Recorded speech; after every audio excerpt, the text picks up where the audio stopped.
J'ai dit à Sissi la dernière fois, on était sur le panel, j'ai dit attends, Sissi a pris la peine de prendre le CV de Mamadou Touré pour expliquer. Il voulait comparer ça, il cherchait le CV des assos aussi pour faire une comparaison. Il dit mais on ne peut pas. C'est pas que il sait pas, moi je le vois comme le Juni Pacheco. On ne peut pas venir s'arrêter pour faire une comparaison entre Zasso et puis tous les Mamadou. C'est insulter même tous les Mamadou. Parce que même s'il a fait diffamer tous les Mamadou, on ne peut pas venir se mettre même. C'est comme si nous on décide de mettre tous les Mamadou au rang des assos. Et là, lui, là, quand je l'écoute et quand je regarde, tout ce qu'il est en train de faire, je, on sait tout ce qui s'est passé, ce qui s'est passé en 2010, on a vu. Donc après même, c'est même pas quelque chose. S'il est là qui est en train de passer, il va à gauche, il va à droite. On a trop de sujets sur lui et moi, il y a beaucoup de panels qui sont sur lui au Dioma. Namouri, moi je vais vous dire la vérité. C'est parce que j'ai du respect pour mon homonyme que je n'ai pas parlé. Sinon, j'ai dit à tout le monde que je ne veux pas parler de l'affaire des assos sur mon panel. Parce que pour moi, les assos, vraiment, c'est pas quelqu'un assez important pour que moi je vienne m'asseoir pour une heure pour parler de lui. Vraiment, il m'apporte quoi? Il me donne quoi? Mais comme mon homo était en train d'en parler, je n'ai pas voulu le couper. Je voulais qu'il extériorise ce qu'il a dit. Sinon, vraiment, ça me gêne beaucoup de parler de lui. Sinon, même moi-même, Zasso, il m'a traité de tout et n'importe quoi. Il m'a traité d'étranger, il m'a traité de malien. C'est la folie. Il est parti même plus loin, me traiter de RHDP, c'est rentré, c'est sorti là. À la vérité, moi j'ai fini par comprendre. On peut être de n'importe quel parti politique en Côte d'Ivoire. Mais le problème c'est qu'un homme, il faut avoir de la conviction, il faut avoir une vision pour les choses. Moi généralement, quand tu me vois, je fais mes choses. Si je ne crois pas en quelque chose, je n'y mets pas mon pied. Et je n'aborde même pas des sujets concernant cette question-là. Mais les hommes qui vacillent, un homme qui vacille, moi ça me pose un problème en fait. Voilà. On peut être avec quelqu'un aujourd'hui. Aujourd'hui ça ne va pas à nous. Je quitte le coin, mais j'ai pas besoin. Ce que nous nous sommes dit, voilà, ce que nous nous sommes dit hier là, parce qu'aujourd'hui on n'est pas d'accord, j'ai sorti ces trucs-là. Moi je fais pas ça. Je décide de te blacklister, c'est fini. Je ne parle pas de toi. Vraiment, tout ce qui a un rapport avec toi, là, c'est plus mon problème. Tu n'existes plus pour moi. C'est comme ça que moi, je fonctionne. Mais jamais, jamais de la vie. C'est que nous nous sommes dit, quand on était deux, quand tout allait bien, je ne sors pas ça. Et ce n'est pas le comportement d'un garçon. Un homme, quand il est garçon, il y a des trucs que tu ne dois plus dire, tu ne dois plus faire. Et surtout, chez nous, les Djoula, il y a un adage qui dit que ni mis sandal long, au moins ibibro blaka kiki pour mesurer ta taille. Pour dire que si tu ne connais pas ton âge là, au moins regarde ta taille. Pour savoir que tu n'es plus un enfant. Tu n'es plus un enfant, il y a des choses que tu ne peux plus dire. Moi, c'est mon grand frère, fatigué. Fatigué. Moi, j'ai quel âge? Ou bien quand je le vois mais en train de discuter avec comment on appelle ça, des jeunes comme Sissi. Sissi, moi, c'est mon petit frère. C'est mon petit frère. Des enfants comme ça. En temps normal, toi, tu n'es pas de leur catégorie, tu n'es pas de leur niveau. T'es pas de leur... En fait, il n'y a aucune fierté à venir s'asseoir sur les réseaux sociaux. Oui, quand on a commencé RDL là, ceux avec qui tu as commencé RDL là, ils sont tous ministres, ils sont tous directeurs, ils sont tous cadres quelque part là-bas.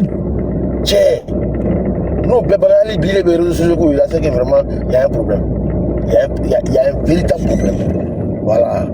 Donc vraiment, je demande pardon à mon homonyme, je demande pardon à toi-même Namouri, vraiment s'il vous plaît, parlons de tout sauf des assauts. Parce que sur moi, mon panel, il ne mérite pas qu'on parle de lui.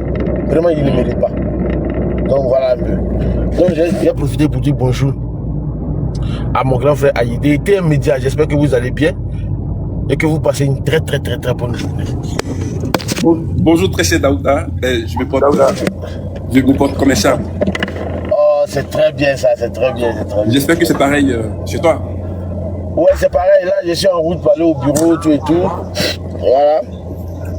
Daouda, si tu me permets. D'accord, vas-y. Je voudrais bien aborder le sujet relatif à la supposée construction d'un château d'eau à hauteur de 14 milliards de francs CFA. Je pense que c'est, disons, le groupe Soir Info, l'Inter, là, comment on appelle ça? C'est le nom du groupe, là, qui gère Soir Info, l'Inter. C'est divisé maintenant, c'est divisé. Tu parles de l'infodrome. Voilà, l'infodrome. Ouais. Voilà. L'infodrome a relayé une information. Et donc, je ne sais pas, les gens se sont basés sur le titre pour laisser entendre qu'un château d'eau a été construit à hauteur de 14 milliards. Mais le drame ici, c'est que on n'aime pas lire, on n'aime pas aller au cœur de l'information. Et c'est un problème pour notre société, la société ivoirienne. En réalité, c'est quoi? Il s'agit du programme de conversion de la dette espagnole. Et donc, dans ce programme, il y a plusieurs projets. Et le projet concerné, c'est le projet eau dans la commune d'Abobo. Et c'est en 3 phases, disons à 3 volets. Il y a le volet construction du château d'eau, n'est-ce pas, d'Avocatier. Il y a le projet, disons, le volet d'extension du réseau de canalisation, SODECI, dans la commune d'Abobo, sur 250 km. Bon, ceux qui sont un peu dans le domaine savent ce que ça coûte, n'est-ce pas, ces canaux qui sont faits d'acier, qu'on insère dans le sol, sur ne serait-ce que 10 mètres ou 100 mètres, on imagine un peu ce que ça représente, ce que ça coûte. Alors maintenant, 250 km de canalisation, on essaie de faire le calcul, ce n'est pas moins de 4 milliards. Et le troisième volet, c'est le volet branchement. 26 000 branchements dans la commune d'Abobo. Alors on sait que les branchements ici, un seul branchement, ça fait, c'est dans l'ordre de 167 000 francs. À la SODECI, les branchements sociaux. Et vous calculez jusqu'à 26 000 branchements, ce que ça représente. Ça, c'est pas moins de 5 milliards. Donc, c'est tout cet ensemble-là qui correspond au montant de plus de 14 milliards. C'est pratiquement 15 milliards de francs CFA. Donc, quand on laisse l'information selon laquelle un seul château d'eau a été construit à hauteur de 14 milliards, je pense que ce n'est pas juste. Et en la matière, on doit être juste dans l'information, dans la manière de véhiculer l'information. Et donc, c'est ce... Non, TM, je pense que ce que tu dis est tellement juste, est tellement vrai, que ça fait 3 jours que je vois certaines personnes sur mon live venir me dire oui, mais il faut parler de ça, il faut parler de ça. Je dis non, j'estime que je ne dois pas parler de ça. Mais je trouve que les gens font dans la mauvaise foi. Et tu as dit quelque chose qui est très important. Ton micro TM, les gens ne lisent pas, frère. Les gens ne lisent pas. Ils ne poussent pas leur réflexion pour aller plus loin que le bout de leur nez. Parce que oui, tu as dit plus de 14 milliards. En réalité, c'est 14,88 milliards. 14,88 milliards. Soit, si on veut arrondir, on est à 15 milliards. Mais tu as décomposé. Pendant que tu parlais, moi je suis allé sur le site de la primature, sur la page Facebook de la primature. Eux-mêmes, ils ont fatigué. Ils disent que la bonne info, c'est que le montant de 14,88 milliards de francs CFA prend en compte la construction d'un nouveau château d'eau de 5000 mètres cubes sur un tour de 30 mètres. Ça, c'est la première des choses. La deuxième des choses, c'est la réhabilitation du château d'eau existant de 5000 mètres cubes. Tu vois? Et puis, la dernière des choses qui est, comme tu l'as si bien dit, voilà. Attends, pardon, il faut que voilà. C'est le renouvellement de l'extension de 276 km des réseaux de distribution d'eau. Et puis, enfin, la réalisation de branchements sociaux. Donc, tout à l'heure, tu parlais de 3 phases. Non, mais c'est 4 phases. Pour être plus précis, c'est 4 phases. Maintenant, ce que je vais te dire, moi, je suis je suis très confraternel. Par confraternité, je ne vais pas me permettre de parler de mes collègues. Mais depuis quelque temps, le constat que moi, personnellement, je fais, c'est que l'infodrome, en fait beaucoup dans l'emphase.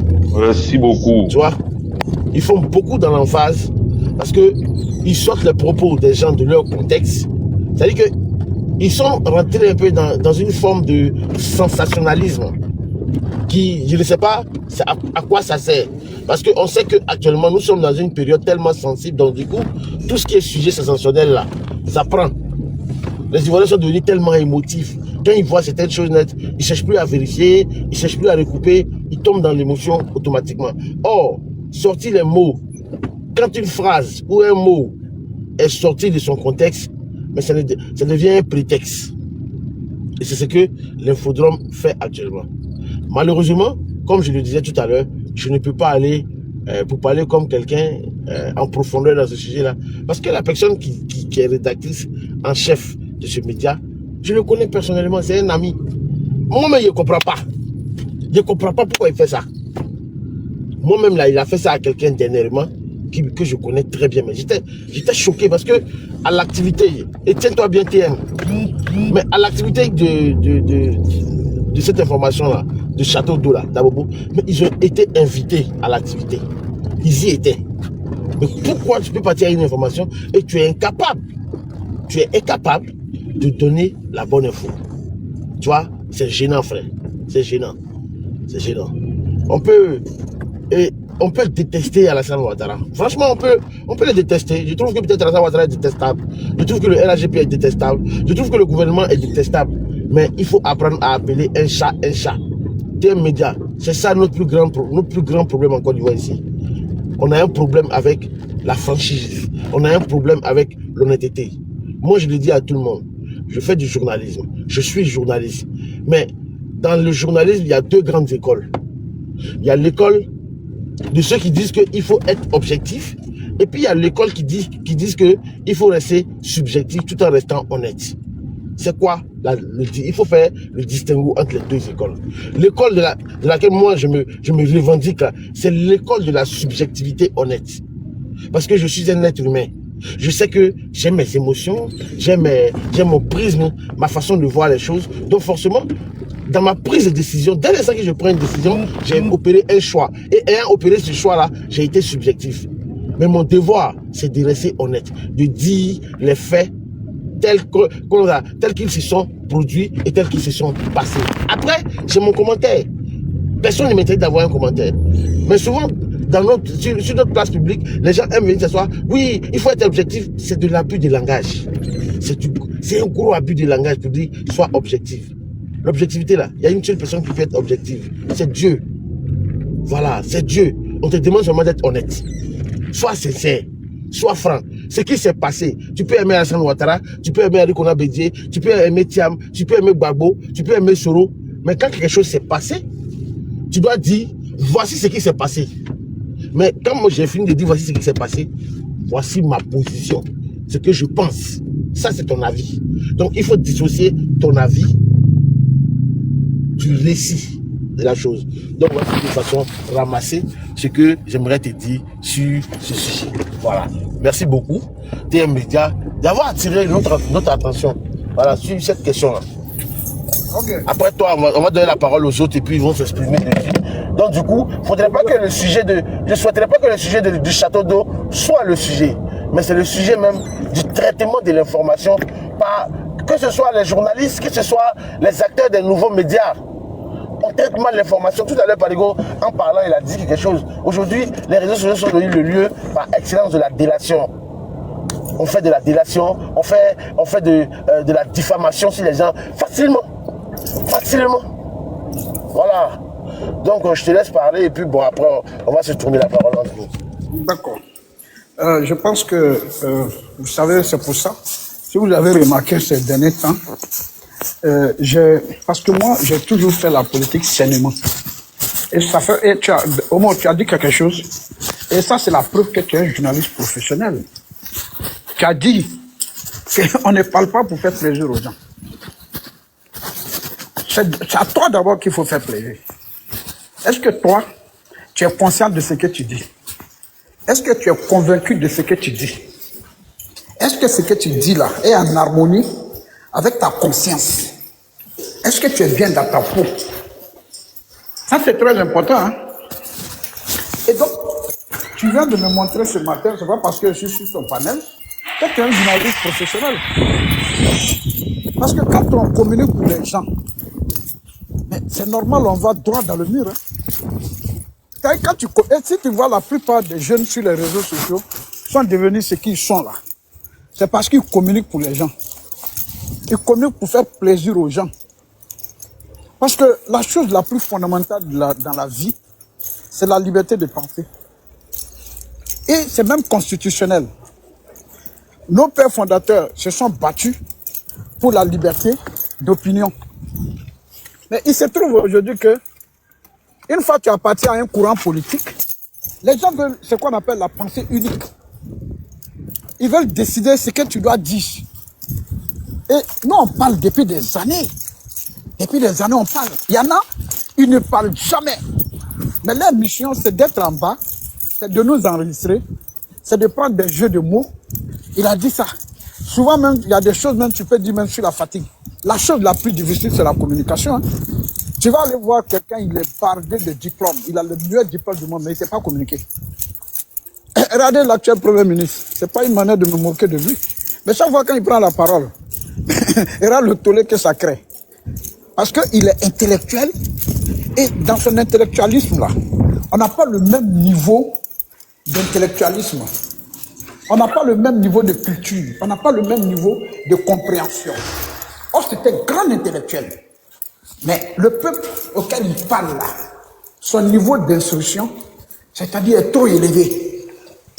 Et tu as dit tout à l'heure que les Ivoiriens ne lisent pas. Oui, parce que on a une population, 90% analphabète. Et il n'y a que 10% d'intellectuels qui instrumentalisent la masse. C'est-à-dire qui dit à la masse ce qu'elle doit penser. Et cette masse n'a pas pris conscience de son identité et de ses responsabilités. Que c'est elle la masse qui détient le pouvoir. Que c'est pour elle que nous devons communiquer. C'est pour elle que nous devons faire ce que nous faisons. Donc, je suis très d'accord avec toi sur cette question-là. Et c'est en cela que vous voyez des remue-ménages. Maintenant, quand on demande aux gens qui diffament de venir assumer, ils rentrent en brousse.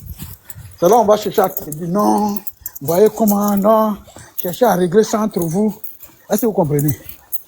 Or, le moment qu'il fait cette bêtise, il n'y a personne qui va lui dire il faut descendre cette communication, elle n'est pas bonne. Il faut enlever ça, elle n'est pas bonne. Moi, ce matin, Amiral avait fait une publication sur quelqu'un, je l'ai appelé humblement. Je lui ai dit, frère, est-ce que tu peux enlever ça?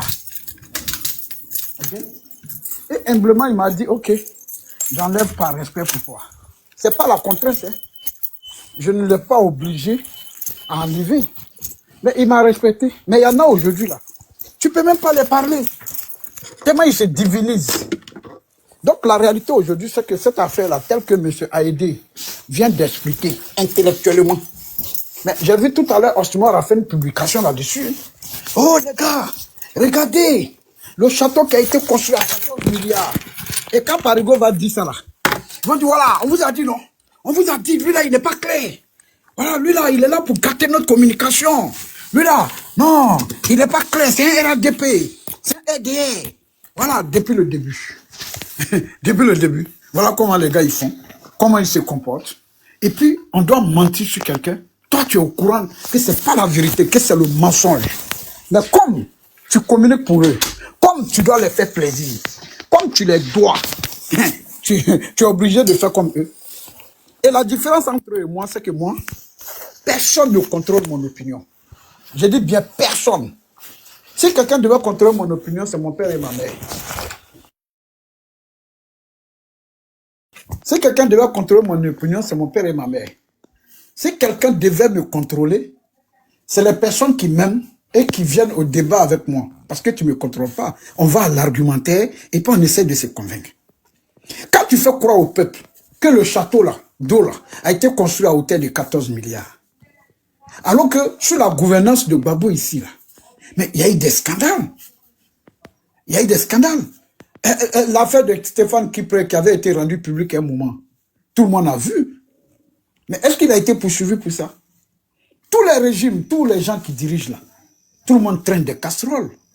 Et moi, j'ai envie d'attaquer les gens sur ce qu'on appelle la vérité. Et quand je leur demande, apportez-nous les preuves pour qu'on puisse en parler. Mais il n'y a pas de preuves. L'information qu'eux, ils donnent là, c'est ça, toi aussi, tu dois reprendre. Mais en ce moment, je ne suis plus un intellectuel. Quel est le sens d'être un intellectuel? Un intellectuel là, ok? Un intellectuel là, c'est quelqu'un qui est dans l'analyse. Et quand tu refuses d'analyser, de traiter les informations, parce que le traitement de l'information, moi-même je suis patron de presse. C'est parce que je suis en France ici, sinon je suis patron de presse, je suis fondateur de radio de proximité. Et en temps de crise en Côte d'Ivoire, à Mans, nous on a tellement bien géré l'information. Parce que l'information, c'est l'arme la plus destructrice, c'est la plus dangereuse au monde. Et en temps de guerre, la mauvaise information est plus dangereuse qu'une Kalachnikov, qu'une balle de Kalachnikov. Et nous, on a tellement bien traité l'information. On a tellement bien travaillé. On a fait en sorte qu'à Mans, qu'il n'y ait pas d'affrontement interethnique. Que les populations ne payent pas au moment de notre gouvernance au niveau de la société civile. On a travaillé avec toutes les structures. Que ce soit avec l'ONICI, avec la force Licorne, avec la Croix-Rouge, avec le commandement militaire sur place, avec les populations civiles, on a fait en sorte qu'une communication puisse s'installer pour ne pas donner de place à la désinformation. Il y a des gens qui parlent de moi aujourd'hui, ils ne savent pas de quoi ils parlent, parce qu'ils se sont levés un matin, et puis ils m'ont vu sur les réseaux sociaux, comme tout le monde a le droit d'avoir un compte TikTok. Donc on s'est dit, on est même chose. Et moi, depuis un certain temps, j'ai décidé vraiment de mettre un terme à ça, d'arrêter d'être trop humble. Parce que plus tu es humble, plus tu es sage, plus on se moque de toi. Et j'ai aimé une métaphore de Thomas Sankara qui a dit, on nous demande d'être sage, on nous demande d'être sage. Regardez le résultat de la sagesse. Parce que quand les gens veulent te contrôler, quand ils veulent contrôler ta pensée, quand ils veulent contrôler tes actions, ils te demandent d'être humble, d'être sage. Ok? Donc moi je suis d'accord avec ce que tu dis, que les gens ne lisent pas, mais c'est la classe intelligente, la classe intellectuelle qui a aussi démissionné. Et aujourd'hui, ce sont les tocards qui ont pris la place.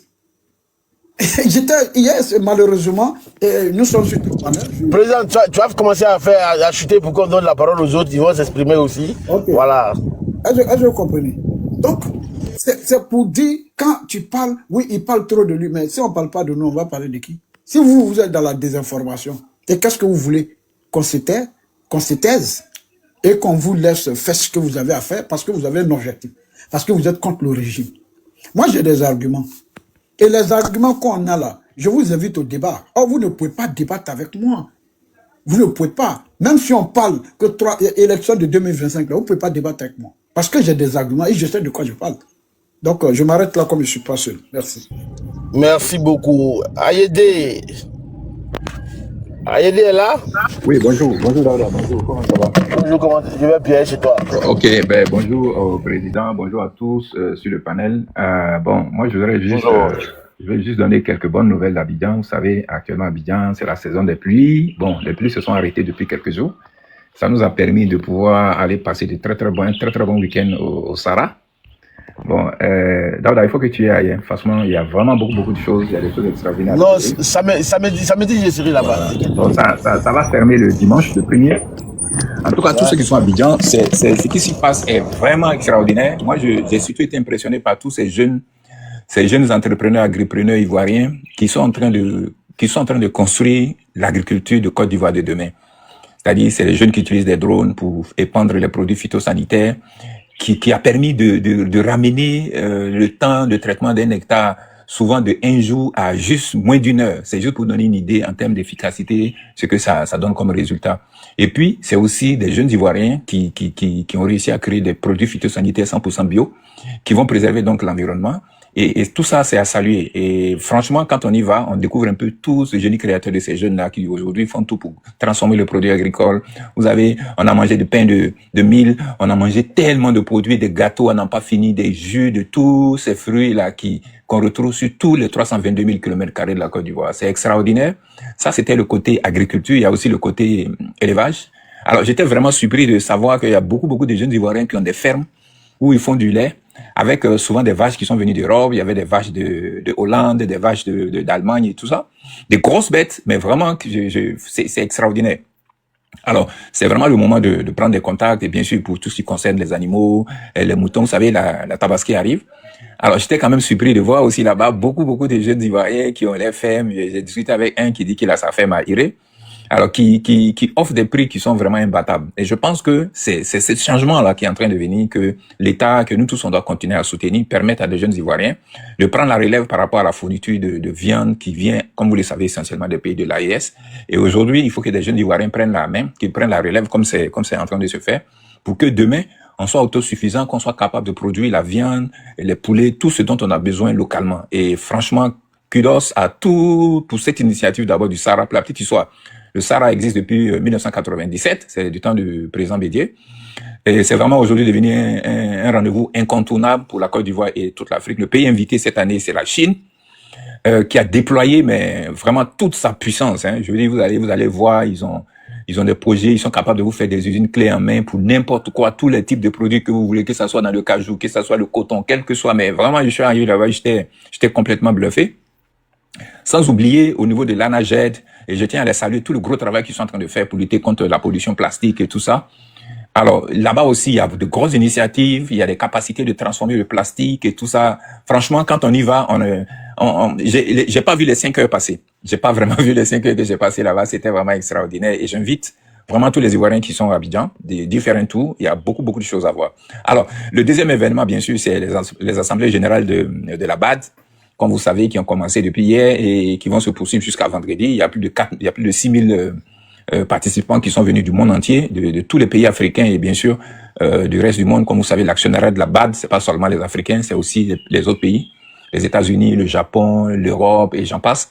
Donc aujourd'hui, la ville est complètement parsemée de drapeaux ivoiriens, de drapeaux de la BAD, vraiment pour célébrer ce moment-là et qui va se clôturer, comme vous le savez, par l'élection du nouveau président de la BAD pour un mandat, pour son premier mandat. Bon, le précédent président, il a fait ses 2 mandats, donc il peut plus concourir.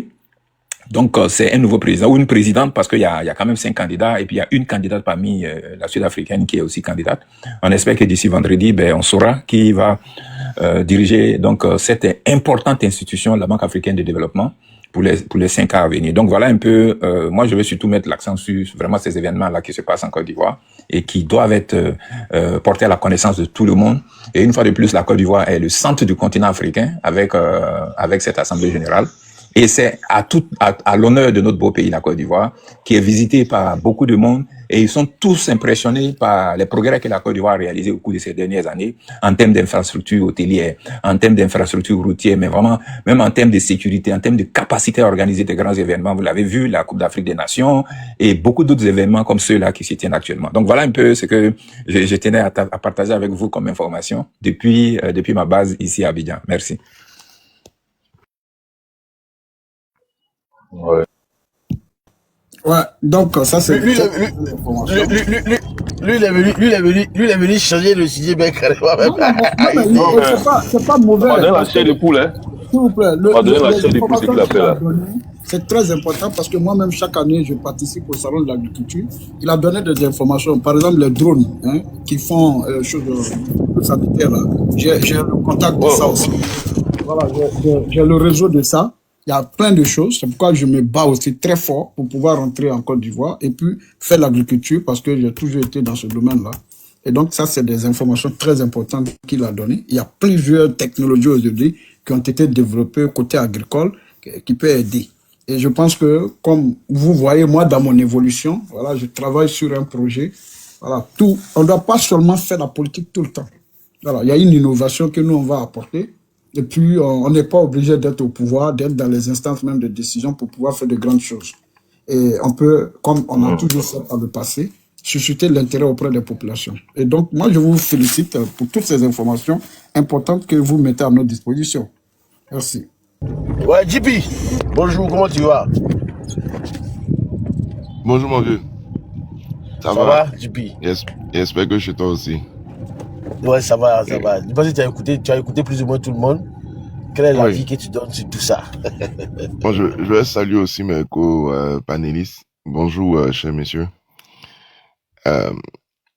L'avis que je donne sur tout ça. D'abord, je t'écoutais et puis c'est surtout quand tu as parlé de l'infodrome. Là, ça m'a beaucoup interpellé. Donc, tout à l'heure, le temps que les autres se prononcent, je suis quand même allé sur les pages Facebook pour essayer de regarder les 20 dernières publications. et puis pour me faire mon avis. Et la publication politique la plus récente dans laquelle l'opposition s'exprime, c'est celle de Pascal Affi-N'Guessan, par exemple. Où, en regardant, j'ai vu que dans cette publication, ils ont juste fait que retransmettre les propos de Pascal Affi-N'Guessan. Et je pense qu'il en est quand même de même pour d'autres publications qui concernent les membres de l'opposition. C'est-à-dire qu'aujourd'hui, contrairement à d'autres journaux ou à d'autres analystes, un journal comme l'Infodrome ne fait que prendre les propos tels que les gens s'expriment et puis les transmet plus ou moins fidèlement, peut-être avec quelques petits commentaires à côté, mais c'est beaucoup plus transmettre la parole des gens. Et moi, je pense que ça, c'est d'un point de vue journalistique, c'est une démarche qui me semble très, très intéressante. En même temps, après avoir regardé l'Infodrome, ma pensée est allée sur un autre quotidien.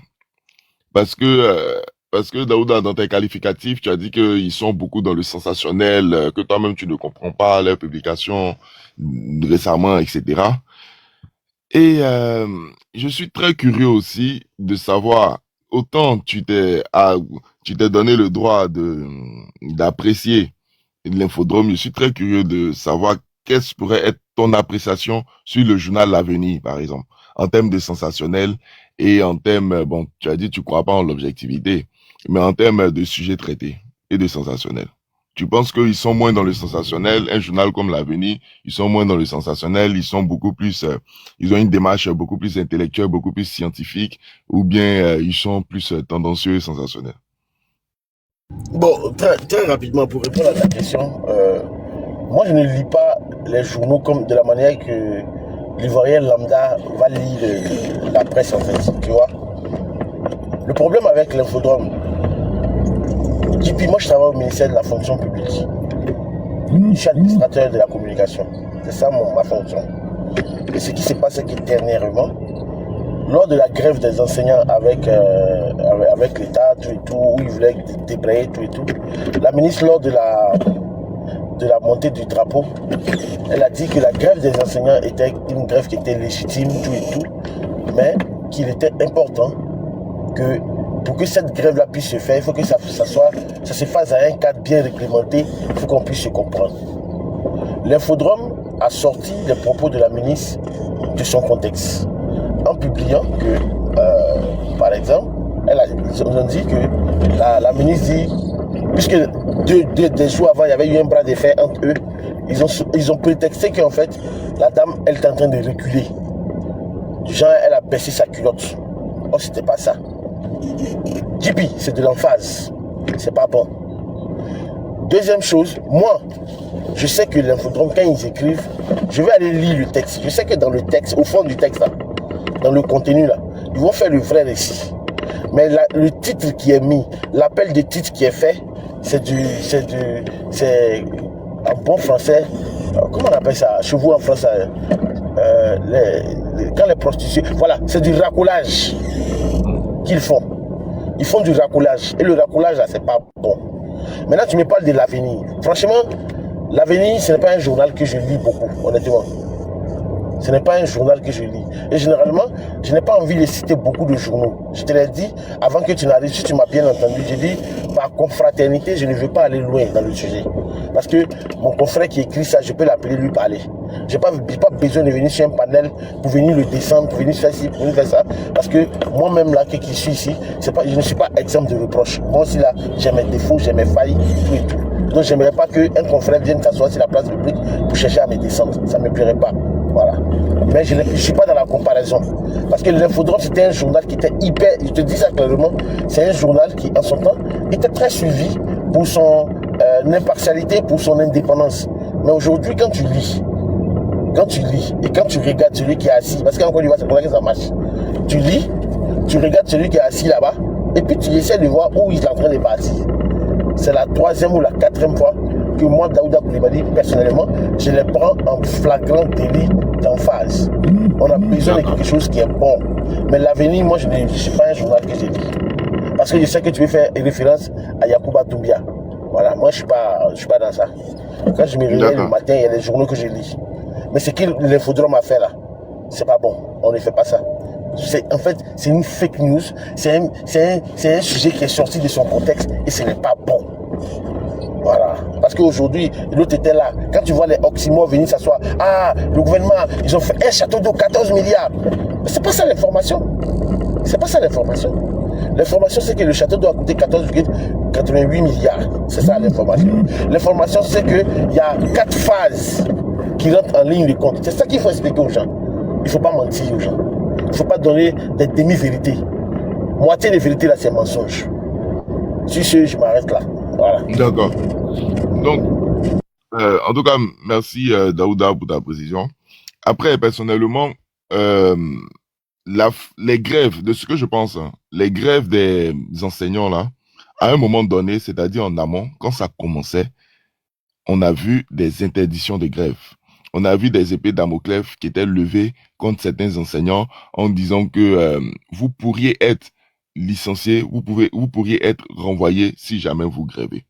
Donc, je peux comprendre que vers la fin, si on dit que les grèves là sont légitimes, on puisse voir un revirement de situation. Si on regarde comment ça a commencé, et puis on regarde comment c'est en train de se terminer. Moi, c'est juste pour dire que je comprends. Après aussi, pour ce qui est de faire... Non, JP, tu vas continuer, mais tu dois pas comprendre. Le journaliste n'est pas là pour interpréter ce que quelqu'un a dit. Tu n'interprètes pas. Non, moi... Tu n'interprètes pas. Non, d'accord, si c'est toi tu peux interpréter. Toi, en tant que citoyen lambda, lui tu peux interpréter. Lui, en tant que lecteur, toi, en tant que lecteur, voilà, tu peux interpréter. Le journaliste ne doit pas interpréter. Tu ne dois pas interpréter. D'accord, ok. Tu dis exactement ce que la personne a dit en fait. Non, Daouda, il faut ajouter qu'il a le droit d'interpréter, mais il faut qu'il l'interprète dans la vérité. Voilà. Et ça, c'est important aussi. D'accord. Et puis aussi, moi, bon, je vais terminer sur ça. Je me rappelle une fois dans l'émission 20h25, on avait posé la question au président du PDCI RDA. On lui avait demandé, mais on dit que vous avez peur de la compétition dans votre parti politique. Qu'est-ce qu'il en est? Il a répondu, moi, peur de la compétition, bon, je paraphrase, hein. Toute ma vie a été que compétition. Que quand j'étais à l'école, voilà comment ça s'est déroulé. Après l'école, voilà comment ça s'est déroulé, voilà comment ça s'est déroulé, voilà comment ça s'est déroulé. Et il répondait au fait que il a toujours été un compétiteur et parfois fait partie des meilleurs du fait de l'exercice de la compétition. Mais par la suite, il y a eu des interprétations où on disait que oui, il est en train de se vanter d'être premier. Oui, il est en train de se vanter d'être premier. Et parfois même, on a eu à entendre que on ne veut pas de chef de classe. C'est-à-dire que moi, ça m'a beaucoup touché parce que je comprenais pas le lien. Parce que quand on partait à l'école et puis on devait désigner notre chef de classe, je comprenais pas le lien entre celui qui avait les bonnes notes et puis celui qui devait être le chef de classe. Si on me disait premier de classe, j'allais dire oui. Donc, on a sorti la chose de son contexte en disant que le monsieur, il est en train de se vanter, mais parler aussi de son parcours, c'est un fait. Il n'est pas en train de mentir. Il ne dit pas parce que j'ai fait ce parcours, donc il dit j'ai fait ce parcours. Maintenant, chacun en tire ses conclusions. Maintenant, quand on en tire d'autres conclusions en disant que c'est de la vantardise, c'est de l'orgueil, etc., là, je pense qu'on rentre dans des interprétations et puis on fait des analyses plutôt tendancieuses. Sachant que le monsieur était juste en train de se justifier du fait que réellement, il est un compétiteur. Comme si on demande à Drogba, est-ce que tu appelles la compétition? Dis-moi, j'ai joué une finale de coupe de Ligue des Champions, j'ai joué une finale de Cannes, etc. À l'entraînement, c'était très difficile. J'avais Crespo, qui était mon concurrent direct à Chelsea, etc. Ça s'est très bien passé. On va dire que non, Drogba est en train de se vanter. Non, il se vante pas, il dit ce qu'il est. Peut-être que la compétition est tellement de haut niveau que ça ressemble à de la vantardise. Sinon, c'est juste ce qui est. C'est un vécu. On peut pas reprocher à quelqu'un de parler de son vécu. Si il est en train de s'enorgueillir, oui. Mais si c'est pour répondre à une question en témoignage, en utilisant pour témoignage son vécu, là, c'est purement son droit. Donc ça, c'était ma question. C'était aussi mon avis sur l'interprétation que pourrait faire. JP, rapidement, hein, je vais te dire. Oh putain, ce que j'aimerais te dire en fait, c'est que moi j'ai fait. Non, en fait c'est un gros camion qui a failli me rentrer dedans. Ah, il y a en fait. Ouais, ce que je voulais te dire. Non, c'est pas ça, j'étais arrêté même, il est venu me coincer en fait. En fait, ce que je vais te dire, c'est que j'ai décidé de ne pas trop parler de ton type, tu vois, non. Et comme je te connais, je sais que toi, quel que soit le panel, quand tu viens, il faut que tu places un truc pour ton type. Je souhaiterais que ce sujet-là, toi et moi, on en fasse un débat, un autre débat. Mais aujourd'hui, le sujet, c'est pas ça. Donc, petit frère, sauf que... Non, attends, Andy, j'ai donné la parole à TM, comme il va descendre, je vais laisser la parole pour qu'il s'exprime, et puis bon, voilà, il va donner son dernier mot. C'est lui qui a envoyé le sujet. Bon, on en fait un débat, quand. Attends, on va finir celui-là d'abord. Ne sois pas pressé. Oui, merci bien, très cher Daouda. Alors, je voudrais juste aborder 2 points, et je sais que ta voix compte. Ça concerne le cimetière des avions. Mais bien avant, j'aimerais juste faire un petit cadrage. J'ai écouté tout à l'heure le président Parigo.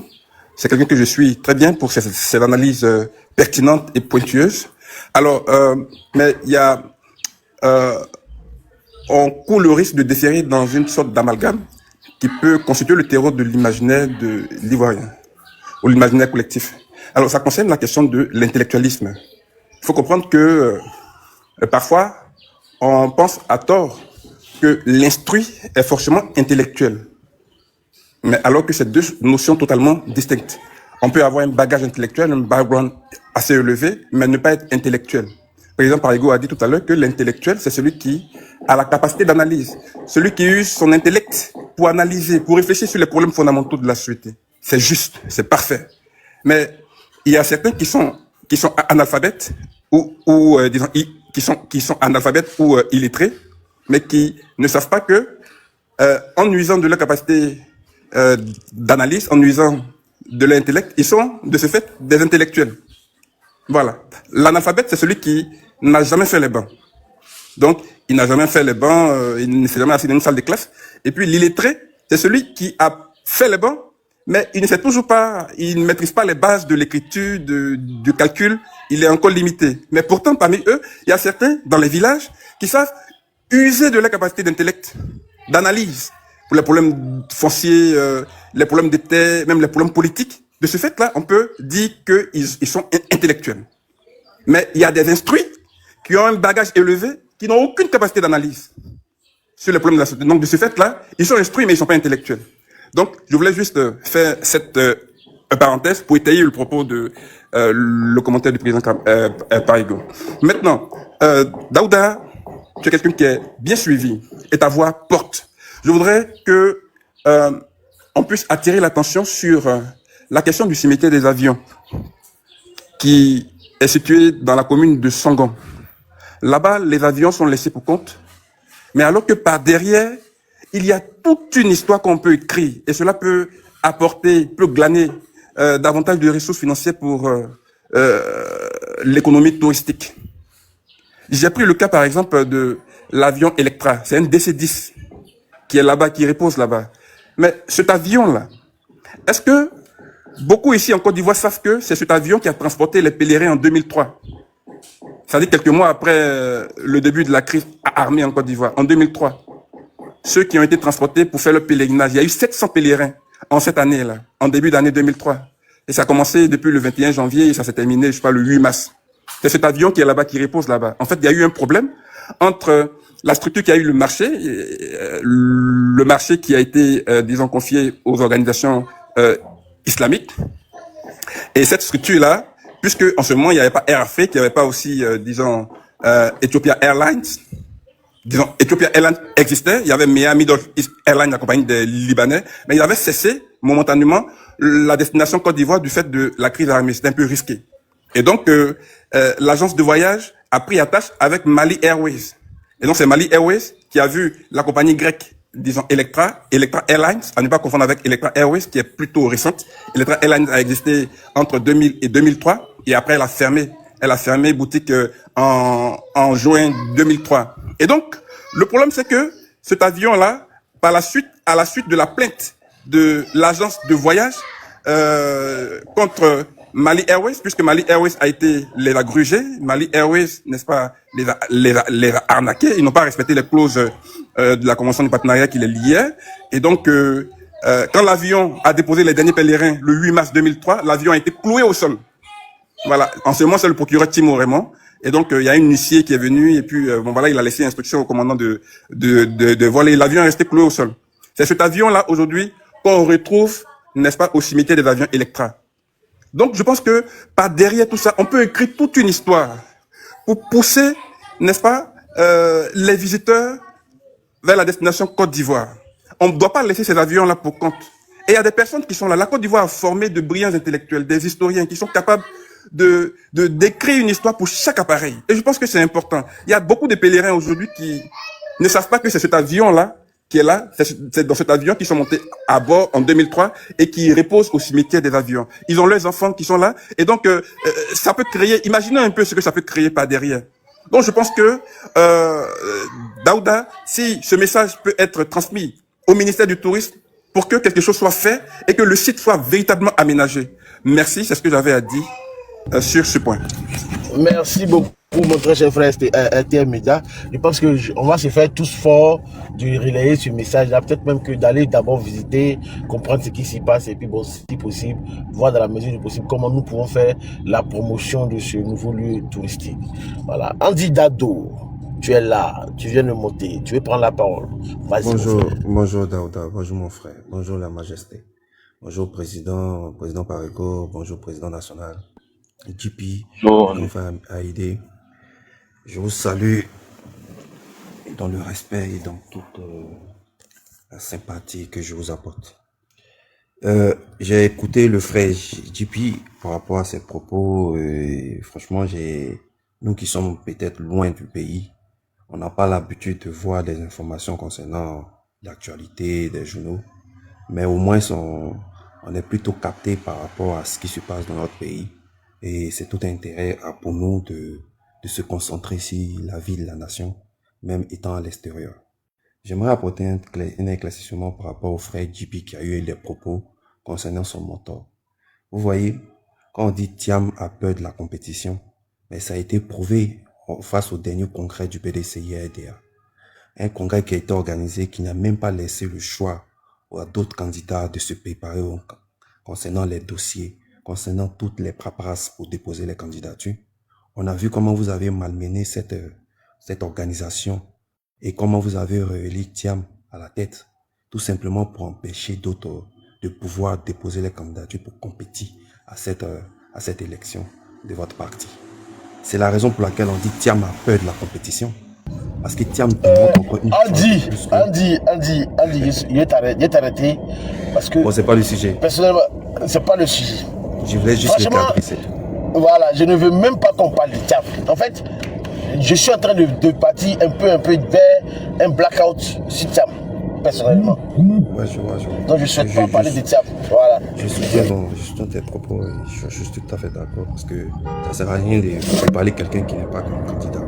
Je préfère bien qu'on parle de ceux qui sont capables d'apporter leur programme social à la population ivoirienne et que, en vue de ça, l'Ivoirien lui-même va étudier le programme de chacun et faire lui-même son propre analyse concernant son choix au moment opportun des élections.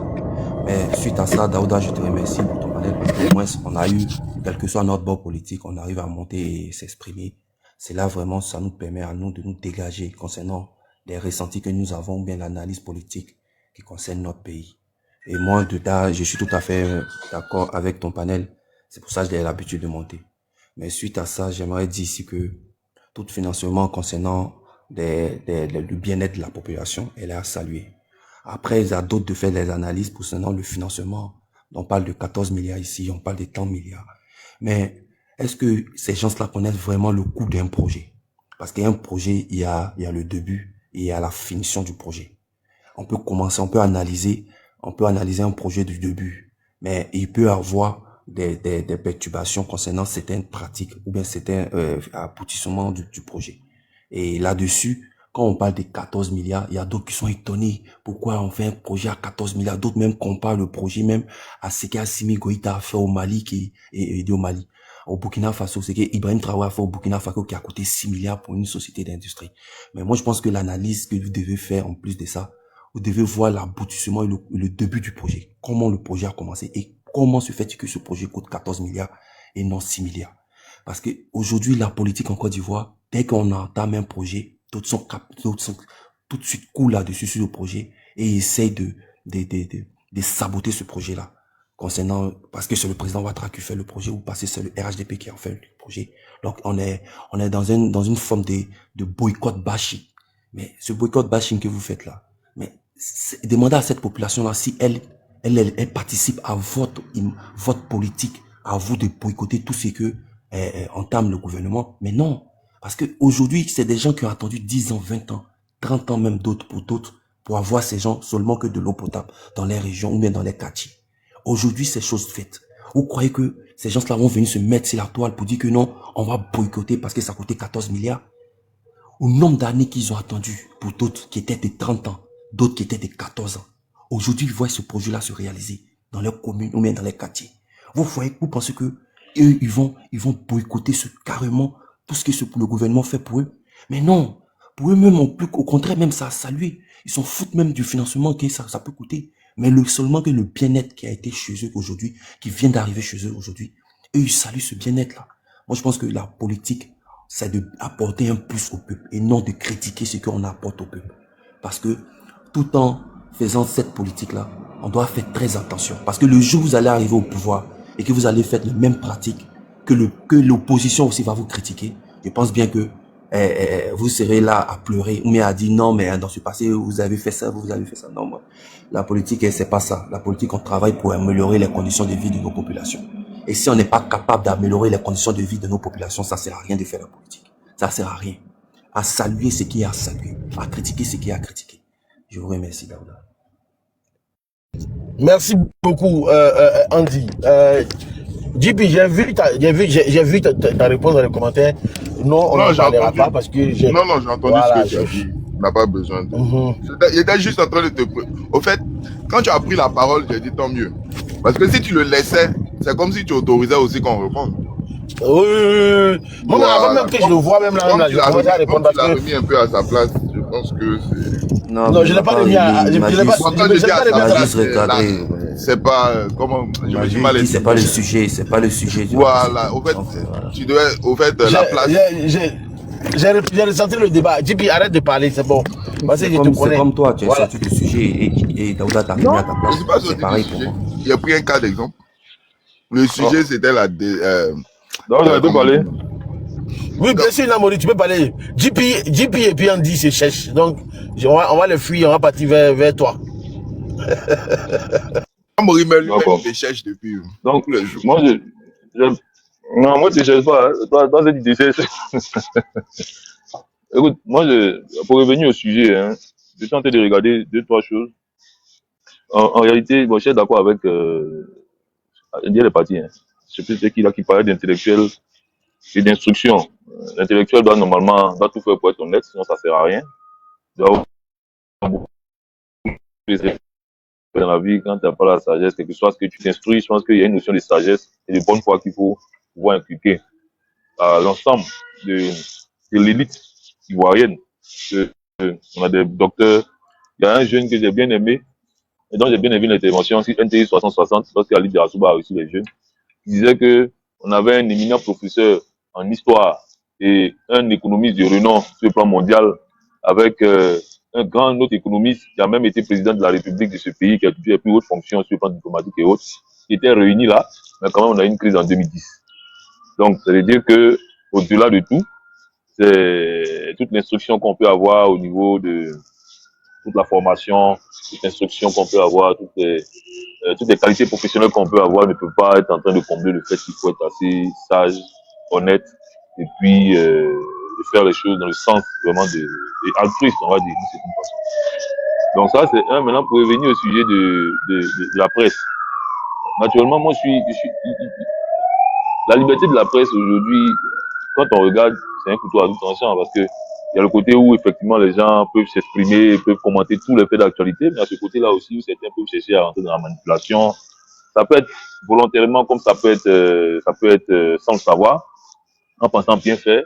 Parce qu'après, pour vendre aussi, il faut des fois pour certains créer de la sensation pour que les gens aient envie de venir lire l'article.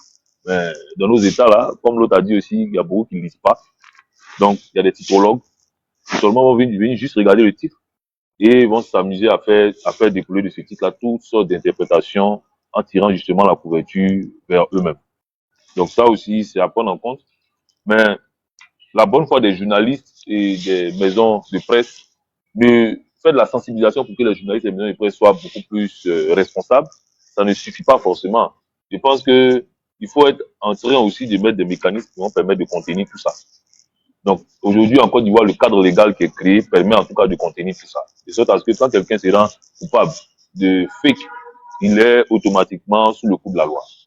Bon, on évite, parce que quand on va rentrer dans ça, beaucoup vont commencer à parler de non, la liberté de la presse n'est pas totale, les gens sont en train de dire. Donc, aujourd'hui, il y a la ACA qui est là, il y a d'autres institutions qui sont là, il y a un cadre légal bien fait, qui est bien mis en place, et qui peut être utilisé. Et ce qui est bien aussi, et c'est pourquoi je félicite vraiment, j'ai vu dans les commentaires pendant qu'on parlait de ça, quelqu'un disait par exemple que la stratégie de communication du gouvernement est nulle, par exemple. Mais moi aujourd'hui, quand je regarde, on entend avancer, ce que tu dis tout le temps, Daouda, avec la liberté de la presse et autres, c'est nouveau pour beaucoup.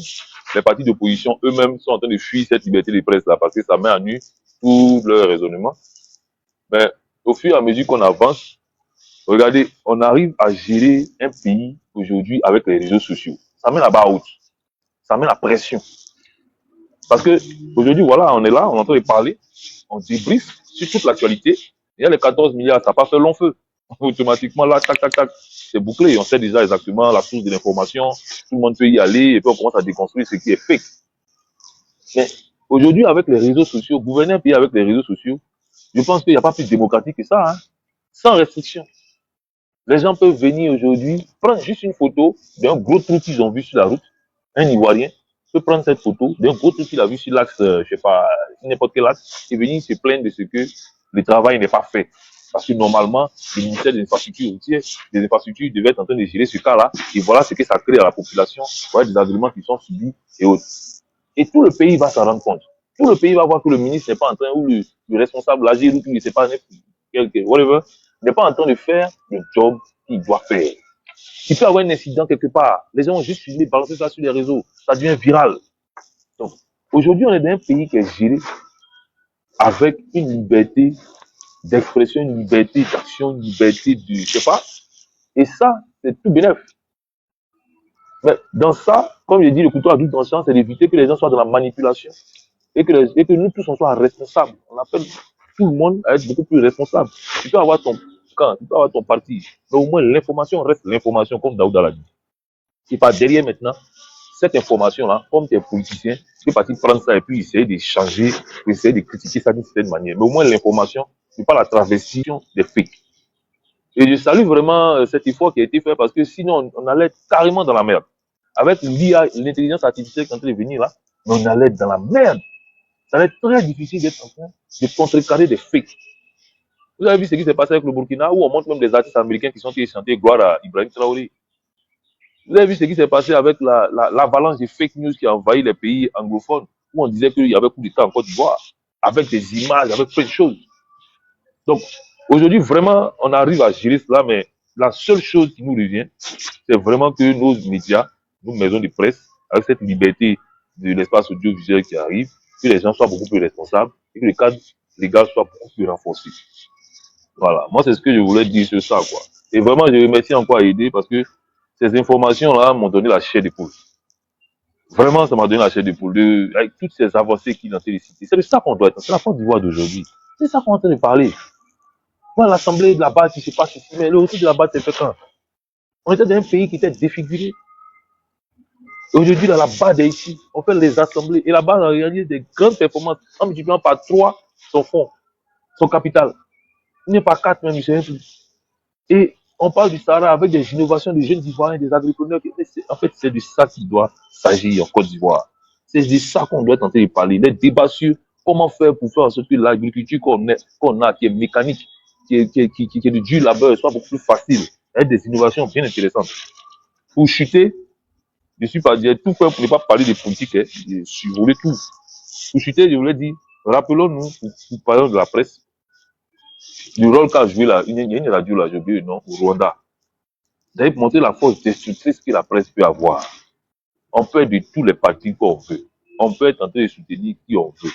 Mais au moins, de grâce, il faut qu'on appelle à la responsabilité de nos acteurs, des médias, qu'ils fassent attention à cela.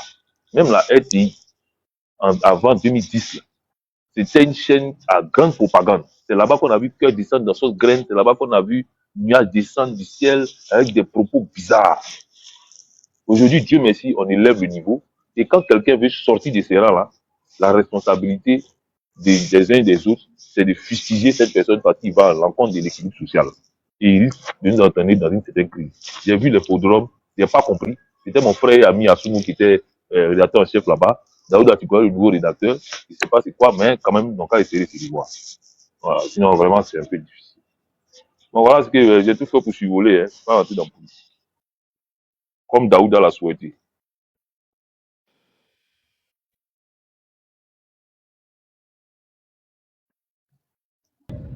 Je l'ai vraiment souhaité. Voilà. Voilà, je pense que... Non, je suis presque arrivé au travail, voilà. Sauf si le président Parigo veut dire quelque chose pour qu'on chute.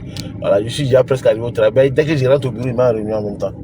On m'a appelé. Pendant que je parlais même, on m'a appelé. Mais... Voilà. Mais vas-y pour ton mot si tu veux. Ok.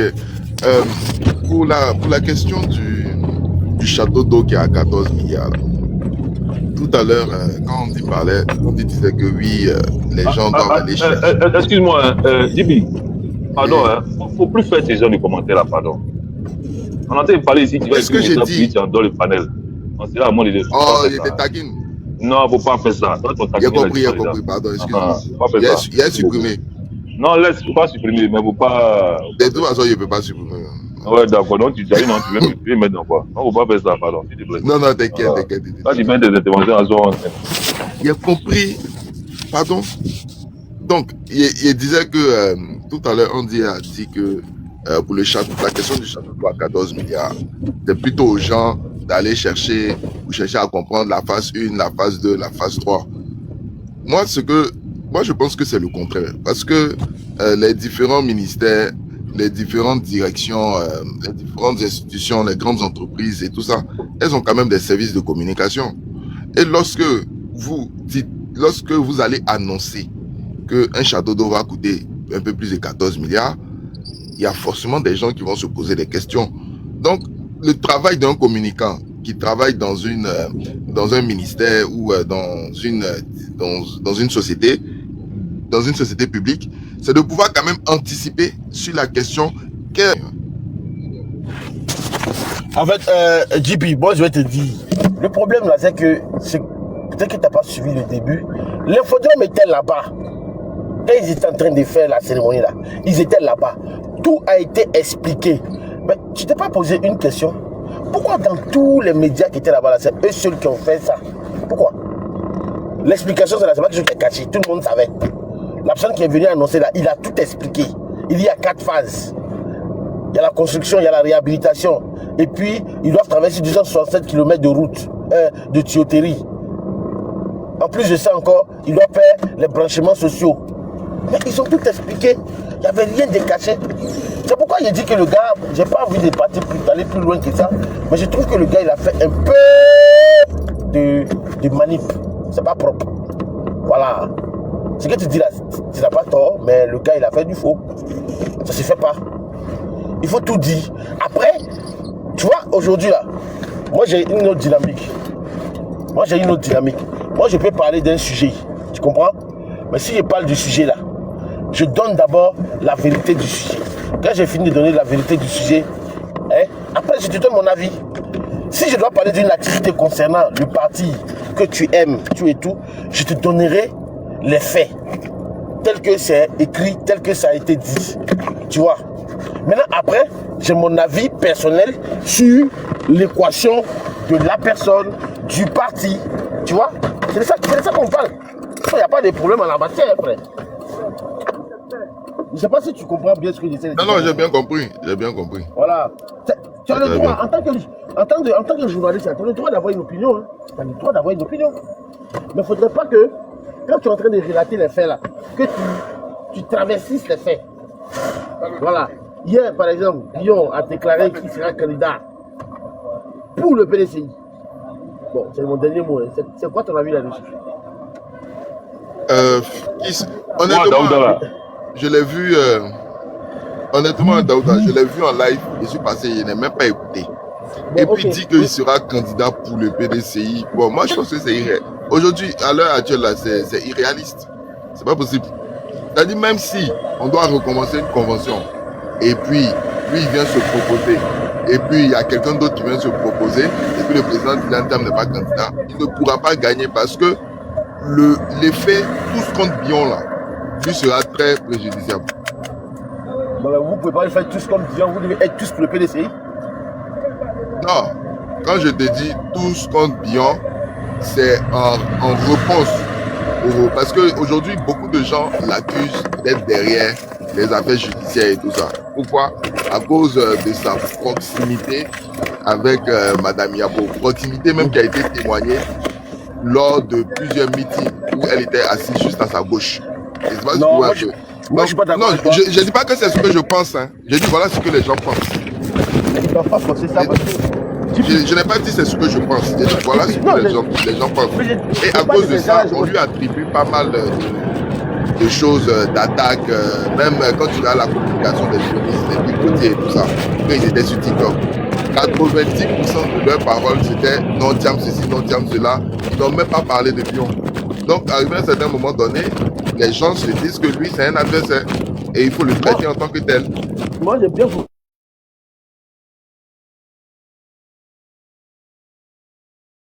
Je pense que JP, le sujet que tu viens de souligner tout à l'heure, ça n'engage que toi. Moi, je pense pas que tous les membres du PDC, il faut que tu sortes de